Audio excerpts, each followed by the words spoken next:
Yakap ko siya dahil luhay tagling dadaloy, ngunit paano ko sasabihin ito?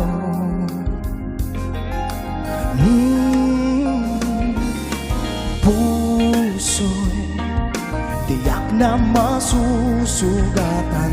Kaya ba niyang maunawaan? Paano ko sasabihin